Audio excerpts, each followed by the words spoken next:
economic expansion, all sorts of areas of human consumption and travel and resource use increasing very significantly. And this has had a significant effect on greenhouse gas emissions, particularly over the past 70 years. So I like this chart, which shows global primary energy consumption since 1800. And you can see historically, humans typically relied on traditional biomass, wood, cow dung, resources directly available for energy production. And we've had this shift over the past century plus toward particularly fossil fuels. But what I think is interesting is that even as we've had rapid developments of technologies for green and sustainable energy use, we haven't seen the shift in our actual consumption toward relying on those as primary sources of energy. We're still very dependent on the early sources of energy from the Industrial Revolution with coal, oil, and then we've had the more recent development of natural gas. But we can see that we have a long way to go in terms of shifting toward energy systems that will be sustainable. So thinking about the scenario that has resulted from greenhouse gas consumption, climate change is contributing to desertification, sea level rise, resource scarcity, and increased frequency of extreme weather events, particularly in low latitude areas, forcing people from their homes. In 2020, weather-related hazards such as storms and floods triggered 30.1 million displacements worldwide. The sea level is rising 12 millimeters a year in the Western Pacific and has already submerged 8 islands. By 2100, it is estimated that 48 islands will be lost to the rising ocean. Countries such as Tuvalu, Kiribati, and the Marshall Islands already experience ocean flooding that washes salt water onto agricultural lands and inundates drinking water sources. So it's quite likely that some islands will lose fresh water long before land is lost. Vulnerable communities are experiencing forced migration already throughout the world. So Pacific Islands are having coastal erosion, forcing residents to leave. Displacement in Asian countries is occurring due to severe storms. Climate impacts on rural livelihoods are forcing Central Asians to migrate to urban areas for survival. West African coastal fishing villages are leaving due to the depletion of fish resources caused by ocean acidification, as you see in this image here. Latin American droughts are forcing both internal and international migration. And the future of climate migration is looking to expand significantly. So the World Bank estimates that 3 regions, Latin America, Sub-Saharan Africa, and Southeast Asia, will generate 143 million more climate migrants by the year 2050. This is a map from the International Organization for Migration.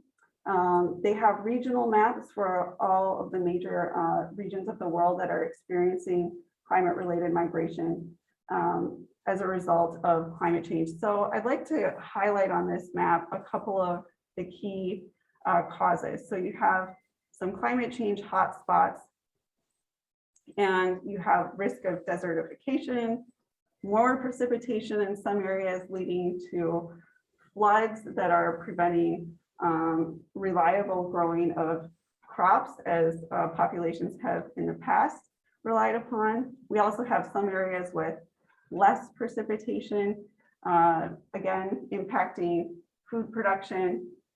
We have negative agricultural changes, ecosystem changes, reduced water availability, depletion of fisheries, melting of glaciers, which is leading to sedimentation and affecting, again, water and crop supplies. There's impacts on mountain regions, coral bleaching, and of course, sea level rise concerns. So I think this is a nice way, just in one region, to see the numerous ways in which climate change is affecting migration patterns and disrupting pre-existing reliable structures of sustenance. We've also seen a trend historically documented in the scientific literature and increasingly in the Defense Department regarding the real human toll of disrupting reliable sources of water and of the impact of drought on leading to higher likelihood of conflict, and conflict ultimately leading to migration changes as well. So we have the sort of natural effects that are occurring with humans having limited resources, but then of course there's the psychological and social dynamics that complicate and multiply the existing natural dynamics as individuals are competing for scarce resources, which historically has never led to a positive outcome. So how can we think about all of this ethically?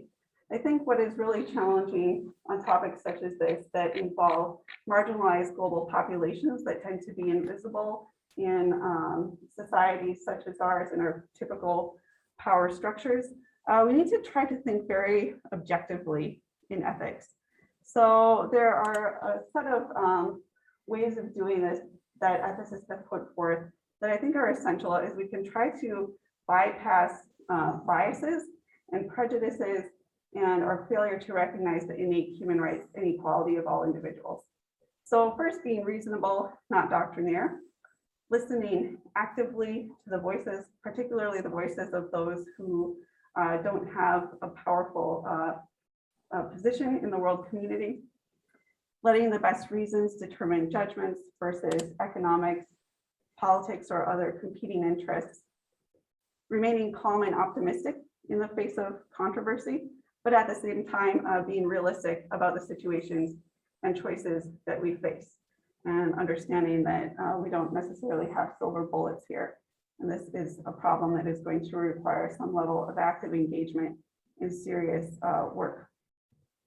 And also considering critically the approaches of different cultures, understanding that solutions to our existing climate crisis ideally should be coming out of an open and sincere engagement with different cultural ethical responses and the implications of those ethical responses, because we have a certain environment in which the industrialized nations are operating under social and cultural assumptions of how we should engage with the planet and the economic system in which we engage with the planet. And there are certainly other approaches from other cultures that are much more sustainable. And from an ethical perspective, we have an obligation to be open and to consider the variety of approaches that could potentially lead to a more sustainable and effective and fair future for all populations around the planet. So there are some key ethical principles primary to climate change and health. Number one, scientific integrity. And this is the concept of honesty and truth telling. And I think this is a critical point to emphasize, because oftentimes, particularly in climate discussions, there is misinformation, a whole host of industries promoting alternative pseudoscience. But we also have a tendency to avoid the gravity of the problem and to try to not deal with it because of the severity of the challenges that humanity faces. So there's an ethical value of telling the truth and being explicit about the reality that we are facing, and to ensure that what we are sharing is unbiased and reflecting not the cultural objectives of one specific environment, but the actual scientific scenario that the entire world is facing right now. The next core principle that I think is crucial here, and that has been typically put forth in the literature on climate change and public health ethics, is the concept of justice. And this is that public health professionals should highlight differences that affect health status unfairly, and that we should emphasize basic human rights and define activities and legal conditions to ensure the achievement of basic rights and a decent life for all people, regardless of their location of birth. And the third principle is the concept ethically of welfare. And this is the principle that every person's happiness counts, regardless of their location. All individuals around the world have an equal human right for their happiness to be considered. So the challenge of climate migration ethics is that many of the migrating populations most affected by rising sea levels, drought, and extreme heat are also populations that have had smaller carbon footprints. So this is a real justice question. Looking at our own population here in the United States, US populations have not been severely displaced by rising sea levels, drought, and heat. We've had over 1 million individuals in the past year affected by these issues, but we've also had substantial resources and abilities to respond to this challenge. But looking at a global stage, we are not the populations that are experiencing the effects of greenhouse gas consumption at the levels that others are with regard to displacement on account of rising sea levels, drought, heat, and other anomalous weather disasters. However, we've contributed much more carbon per capita than most of the populations that are now having to relocate, due in part to the climate effects of US carbon consumption.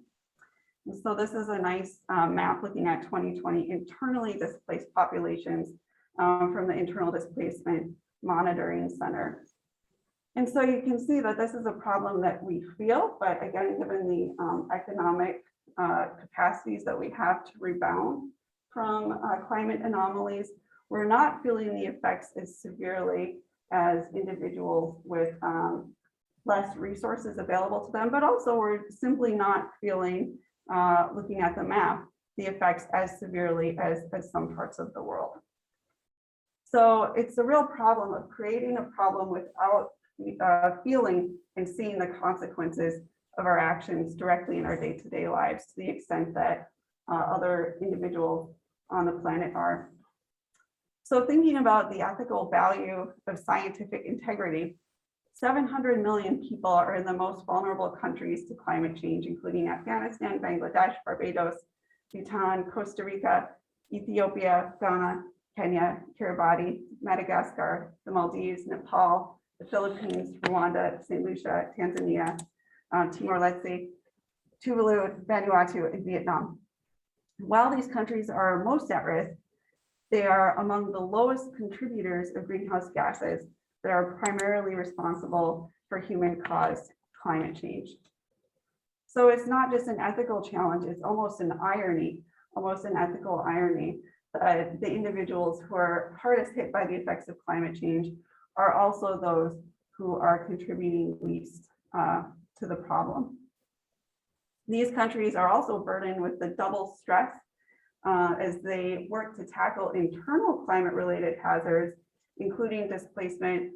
They also serve as receiving countries to growing numbers of refugees. So again, thinking about the ethical value of scientific integrity as a way to frame our conversation and have an accurate understanding of the data upon which we can build an ethical argument for what should be done.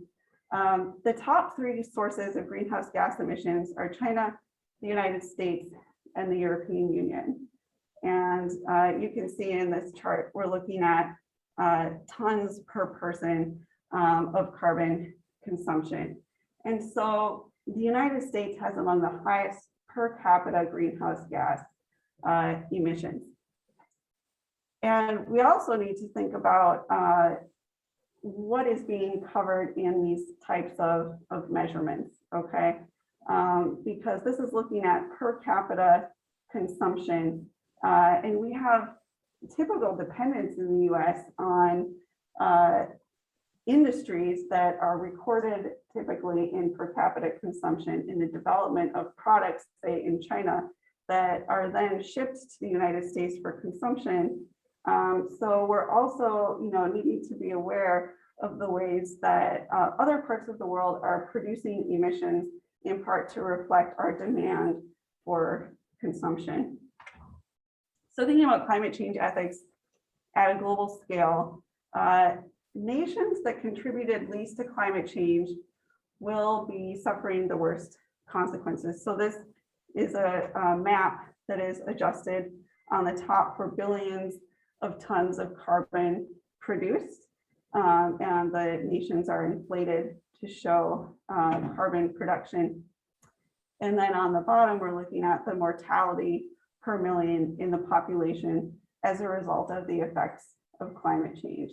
And you can see that particularly for sub-Saharan Africa, these are pretty severely disproportionate, so that they're facing the consequences of consumption that we are not facing the consequences of, while at the same time, they're not causing the problem that they are dealing with.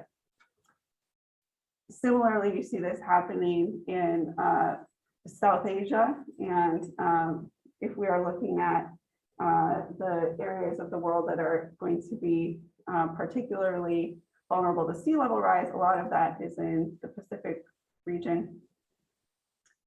And we also need to recognize that within countries, poor and marginalized populations are at greater risk, although we will all be vulnerable. So this is to say that what we've seen in the literature on climate change and health outcomes is that impoverished individuals are more susceptible to heat-related illness as a result of occupational exposure. More likely, lower income individuals are going to be working outdoors than higher income individuals. And they're more likely to lose income as a result of days of not being able to work, but also working under stress conditions that are putting their bodies at higher risk of early morbidity and mortality due to worse elemental exposure. And then we also see individuals who are lower income having less access to cooling facilities, less access to personal air conditioning, and particularly in regions of the world that are low and middle income countries, access to cooling facilities is not always readily available for all individuals who need it. And so this is also contributing to earlier morbidity and mortality.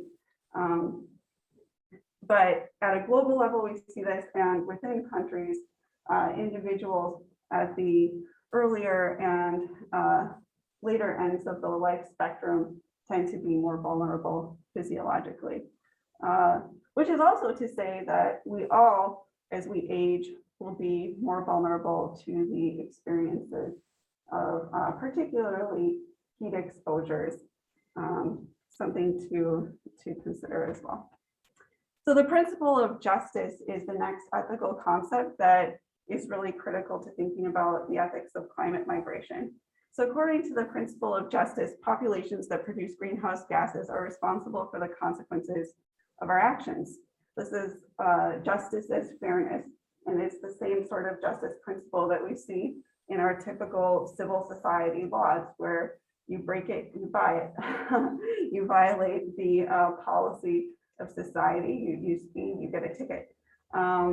It's just a basic principle that we are responsible for the consequences of our own behaviors and our consumption. Climate migrants are without homes as a result of global carbon consumption. And so in a perfectly fair world, each population that is not itself displaced by climate change would be responsible for accommodating climate migrants in a ratio commensurate to that nation's responsibility for causing the climate refugee crisis. That is, nations would be held accountable for the human consequences of their greenhouse gas consumption. And the principle of fairness justifies policies in which producers of vast quantities of greenhouse gases welcome large numbers of refugees. Further, the industrialized world has created climate changes displacing populations and forcing those individuals into migrant status. So the source of the problem is global, and therefore the response to this problem should equally be at a global level. We also have the ethical concept of human rights. So according to Article 25 of the United Nations Universal Declaration of Human Rights, everyone has the right to a standard of living adequate for the health and well-being of him or herself and of his or her family, including food, clothing, housing, and medical care. All industrialized nations have agreed to the Universal Declaration of Human Rights and should endeavor, therefore, to achieve these rights for all global populations. We know that human rights are aspirational, and some nations have accomplished them much more effectively than others. But nevertheless, all industrialized nations have agreed to these objectives. And so this is an important international statement that nations have made, that we share these basic human values, and we have an obligation, regardless of national origins or geographic boundaries, to support the human rights of individuals on other parts of the planet. Another critical ethical concept is humanitarianism. So climate migrants were displaced on account of processes and events far beyond their own individual control. For many generations, we have had humanitarian responses and infrastructures for aiding displaced persons who lost their homes to disasters or conflicts beyond their individual control. So a humanitarian ethic motivates efforts to help those individuals in dire need for survival. I'd also like to talk about welfare and the harm principle as ethical guidelines for climate migration ethics. So John Stuart Mill has been a sort of touchstone thinker in public health ethics for many generations now. And according to Mill, the harm principle stipulates that we are all free to behave as we like within a society until our behaviors cause harm to others. Many ethicists will point out that the harm principle in and of itself is insufficient to account for the ethical obligations that we would like to achieve in public health, because we have additional values of human rights, justice, equality and fairness, and humanitarianism that we've already discussed. But the harm principle is another ethical support for thinking about climate migration in a way that is inclusive. And so according to the harm principle, everyone's happiness matters. The well-being and lives of displaced persons should therefore be considered. The well-beings and lives of populations that produce large quantities of greenhouse gases should also be considered. However, according to the harm principle, the freedom of major polluters to continue causing damage to the planet should ethically be constrained to the extent that this behavior causes harm to others. Further, the well-being of these populations must be considered in combination with other ethical demands that we have discussed.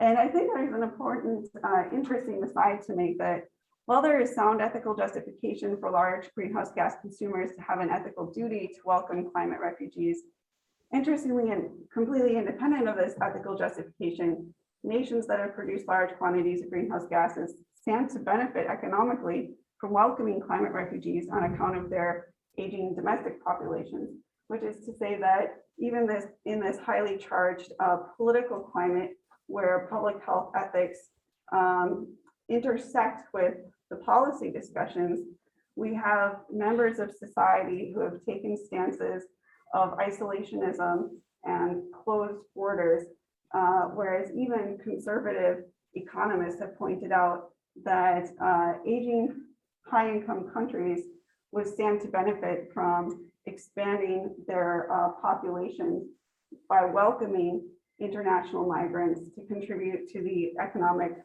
capacity of those countries.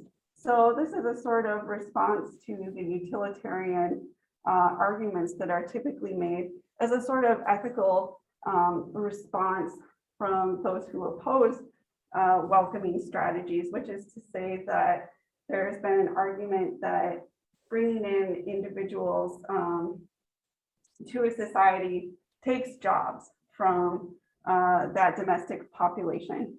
And so there's an obligation that the society has to protect the jobs of their domestic populations so that they can find employment. This is sort of the argument that is made that is not accounting for any of the social duties and obligations that we have to climate refugees as a result of our greenhouse gas consumption. But it's an argument that's out there, and I think it's something that should be engaged with.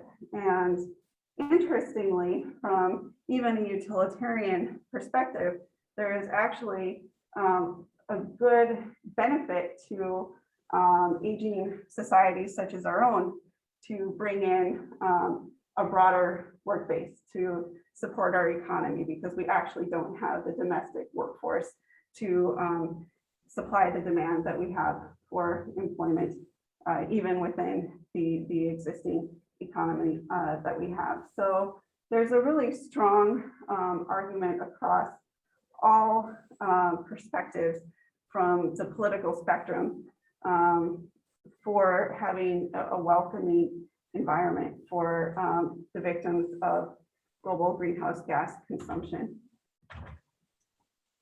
Okay.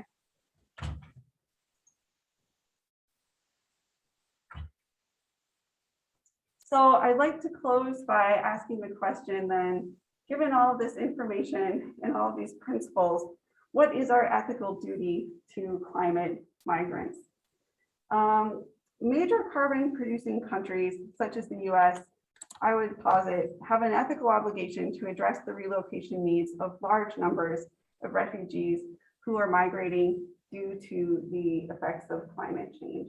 This is not something that has always been politically popular, and certainly if we look at even the acceptance that we have at our southern border of turning away today around 50% of applicants, many of these migrants are moving as a result of climate change. And I think we have an ethical obligation to be more open and to be more welcoming, and to also face the consequences of our own historic benefits from exploiting the natural resources of the planet, and also to realize the demands that those benefits place on other members of the global community, and accommodating the consequences of our actions. So, and I'm happy to take questions now.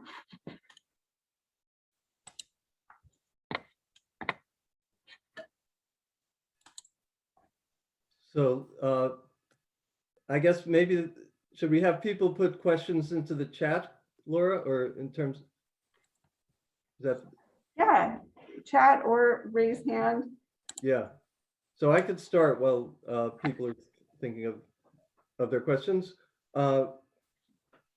Do you know if there's any discussion internationally, like in the UN or otherwise, about this issue? And like particularly, I know there's been discussion in the past of formally recognizing climate refugees as a class of refugees.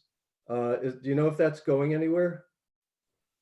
From what I've seen, there's progress being made. The agencies that I've been consulting for this project have all been advocating for that shift. And I think that there's, the strong argument to be made. So there seems to be movement in this direction.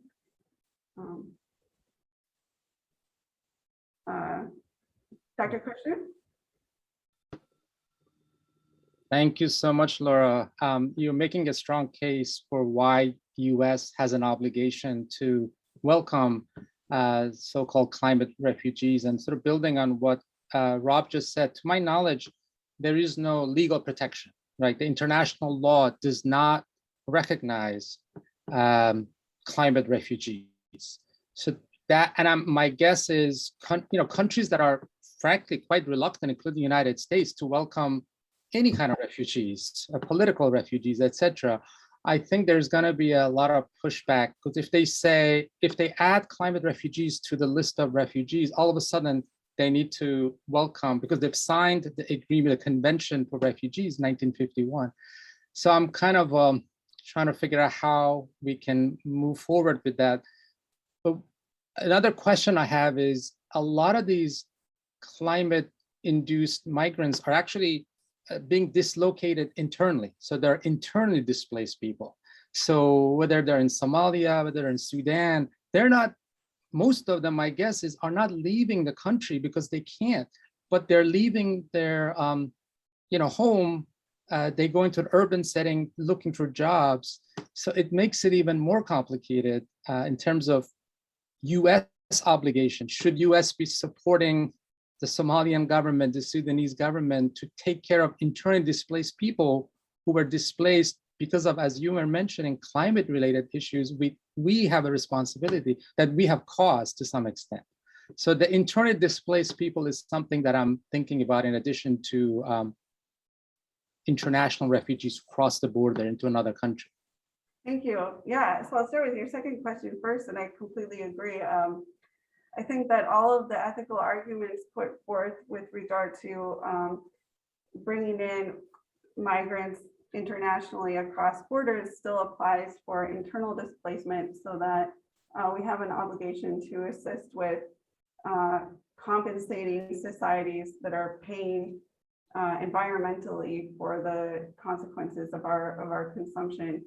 I understand that there's an uphill road for this, but nevertheless, from an ethical perspective, this is an obligation that I think arguably exists. And I think that the recent global youth movement regarding advocacy for their human rights has had an impact on the way that policymakers have been responding to ethical claims, so that they're seeing that there's a certain level of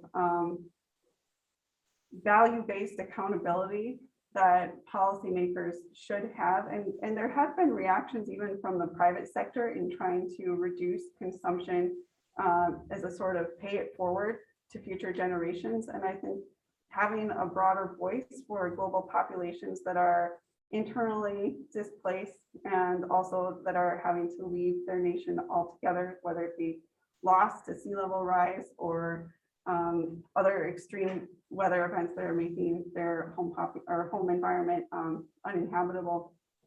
I think that there's a place for a broader ethical discussion that, if that conversation is heard, could at least make some progress in the same way that we have seen advocacy for the rights of future generations. Because I think when we all hear this information, it's very clear that this is something that is wrong, and there's an ethical obligation to do something.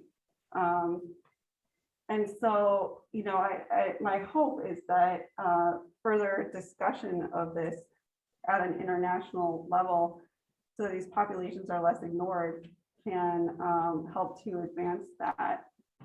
Going back to your first question about recognizing individuals as refugees, absolutely. I think that the current thinking in this is to try to understand that at the time that our international agreements on refugee status were signed, we didn't have an awareness of climate change as a human created source of displacement, although it is just as well as conflict in a discrete scenario. And so I think that this is something that we're seeing movement in thinking, and I'm hoping that this can be better acknowledged and modernized, because it is a reality of migration akin to any other form of human behavior leading to migration. But it is more complicated, of course, because it's multinational and the source of the problem is more distant from the effect. But those who are feeling the effects are feeling the effects very rapidly and very acutely. And so the humanitarian ethic of responding to migrants, responding to refugees is really the same. And that's why I also think that some of the conversations that we have focusing on the language are stalling the actions that need to be taken right now, regardless of the legal protections internationally, because we also have refugee protections for populations in international law that, according to the political will of certain environments, are not necessarily being fulfilled at a policy level. And so regardless of the legal environment and framework in which we're working, the same ethical duty applies to assisting these populations. So I'm hoping that the needle can be moved at a geopolitical level, but at the same time, from an ethical perspective, there's work to be done regardless of that. Thank you so much. See lots of hands, which is great. I think Dr. Latham was next.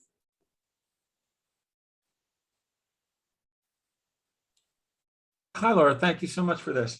I think you made a really good case for the responsibility of mostly wealthy countries for taking in refugees, because analyzing responsibility at the national level makes sense for a problem where the answer has to be worked out across national boundaries using national border policy and treaties that nations enter into and so on. But on the other hand, there is a list of about 100 companies that are responsible for more than 3/4 of all of the greenhouse gases in the atmosphere. And the vast majority of these countries exist now and existed back till about 1988. So you can actually say these firms that are there right now, a relatively small number of them, are responsible for a huge amount of the burden. And I wonder if there aren't some kinds of problems like subsidizing displaced people internally to their countries that might be better analyzed at the firm level than at the nation state level. Does that make sense? Yeah, thank you. I think that's a great point, because there are so many dynamics that go on in that conversation. There's sort of a passing the buck that can happen of companies transitioning that obligation toward governments, which we've seen happen in so many scenarios. Thinking of the financial crisis, where those who created the problem as a result of their corporate behaviors are shifting the cleanup of that toward governments, and that's certainly not fair. But there's also, I think, the question of the role of governments then in corporate accountability.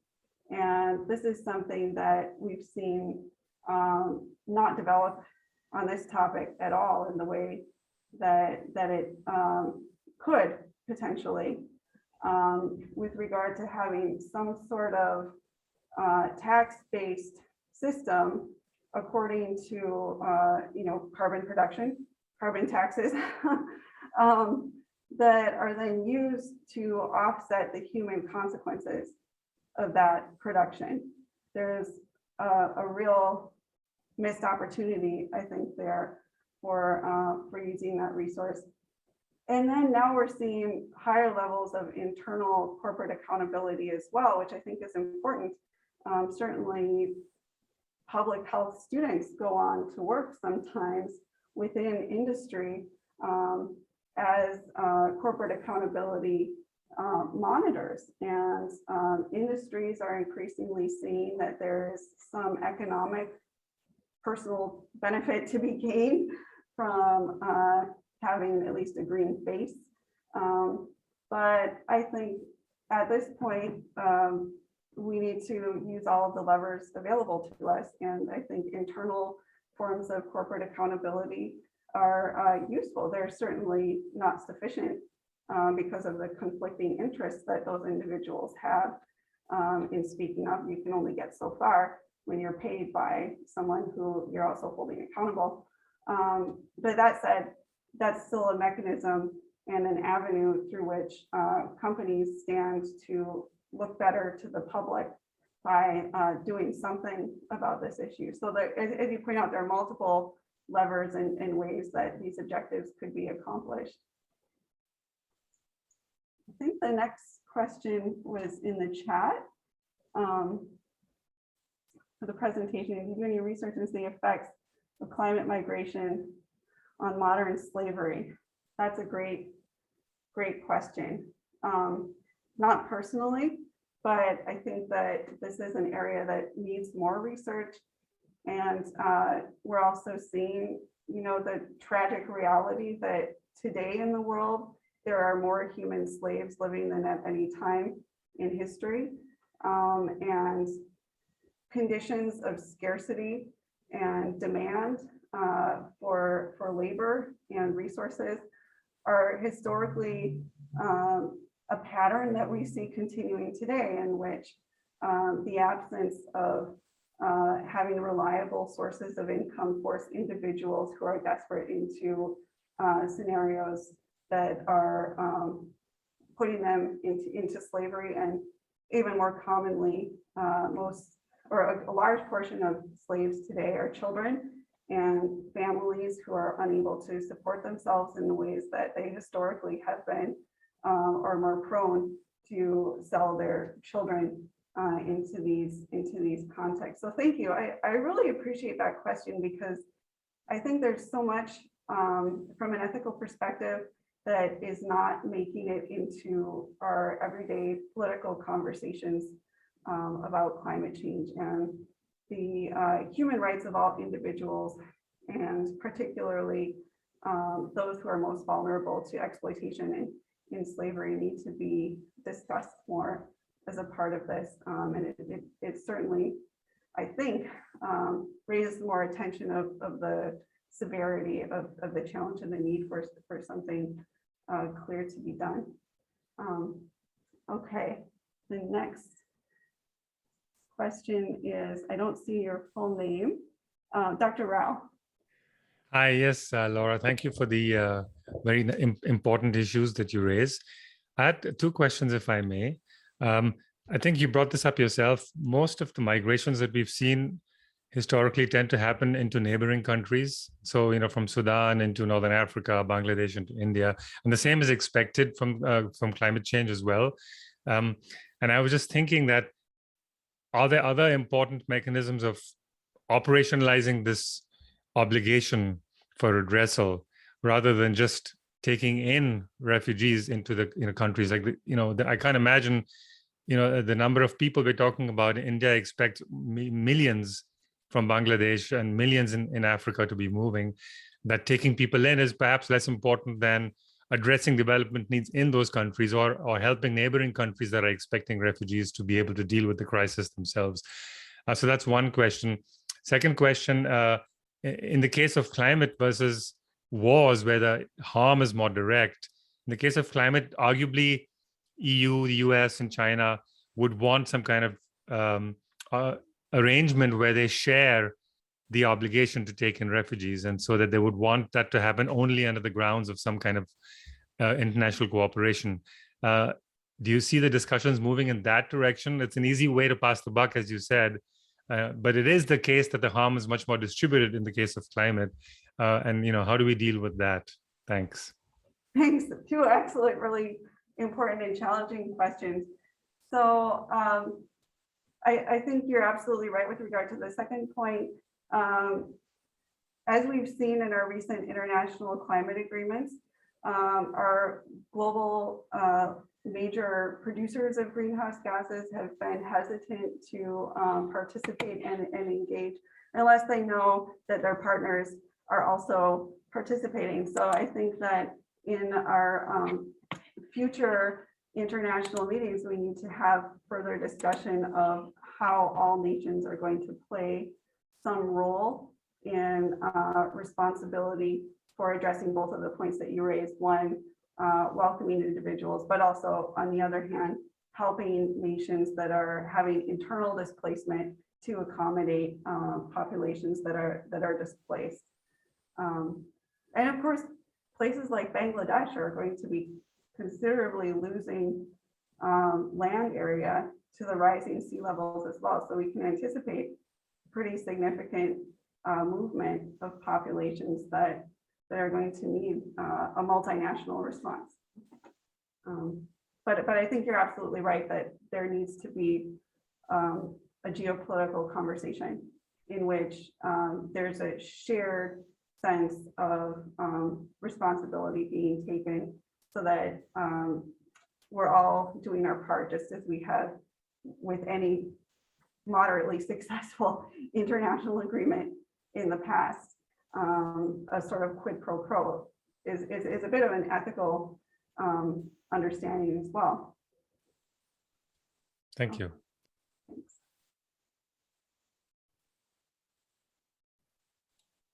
Okay. Laura, I had one more point that I wanted to raise, which I think builds maybe on something that Narasimha was talking about, which is prevention.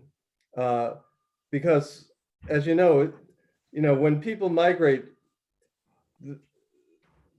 it's very stressful and people lose their homes and their way of life. So even with the support of being taken in by another country or internally, that's insufficient in many ways, that it would be much better for people if they didn't have to migrate in the first place. So I think that would involve support by the high emitting countries to the lower emitting countries, where, as you pointed out, the migration is mainly taking place from, for strong climate change adaptation measures that would help keep people, where they live and protecting them from effects of climate change. Yeah, I completely agree. I think, there's such a broad literature on the mental health sequelae of disaster response, and particularly in scenarios where there's not a strong infrastructure for rebuilding and or accommodating, right? In scenarios where it's possible to accommodate. There are all sorts of cultural benefits of allowing individuals to remain intact social units. There's a huge mental and social disruption that occurs when families are separated and communities are split up and social networks are disrupted. We saw as a sort of parallel history here in the United States with the history of Native American populations being moved to reservations, and then in the 1950s and 1960s, those reservations being incrementally reduced and those populations urbanized at the expense of social networks that were health sustaining and health promoting. And we've seen significant literature now linking that history to ongoing health problems. So that's just one scenario, I think, of a case where there's an argument to be made for supporting communities to thrive wherever possible, whenever possible, as an approach as well. And then at the same time, adapting and being realistic about the movement needs of populations that are not going to be able to sustain themselves in shifting environments. And the question is, what do you see as the role contributions that academic community can make about climate refugees? So I think this is a great question to end on, because there's been some discussion on this here at our own institution about accommodating displaced academics. And I think that there's a real responsibility, particularly for those of us who have the privilege of having these conversations and taking the time to research and think about the implications of the shifts that we're seeing at an international level. is a sort of virtue ethics, right?